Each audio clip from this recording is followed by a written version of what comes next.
It's trivia Konting time! kaalaman. Alam nyo ba? Tuwing ika-9 ng Abril ay pinagdiriwang sa Pilipinas ang Araw ng Kagitingan. Para bigyang pugay ang ating mga bayaning nagbuwis ng kanilang buhay para sa kalayaan ng ating bayan.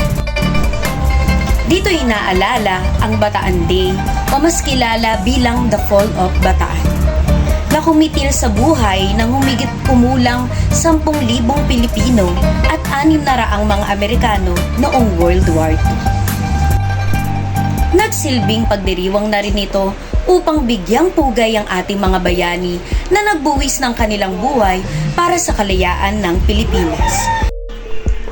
Tulad nila, Dr. Jose Rizal, Bonifacio, Tandang Sora, Del Pilar, Diego Silang, Mabini, Malvar, Aguinaldo, Lapu-Lapu, General Luna, ang tatlong paring martir na sina Gomez, Burgos at Zamora o mas kilala bilang Gumburza at marami pang iba.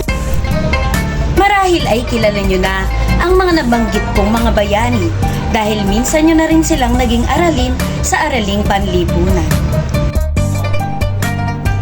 Pero bukod sa kanila, marami na rin tayong mga buhay na bayani na maituturing dahil sa mga sakripisyo at serbisyong ibinigay nila para sa ating bayan, lalong-lalo na noong panahon ng pandemya.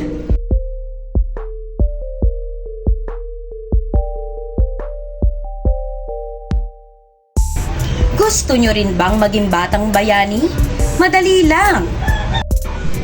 Kung kayo ay makadiyos, makatao, makakalikasan, at makabansa, kayo ay certified batang bayani.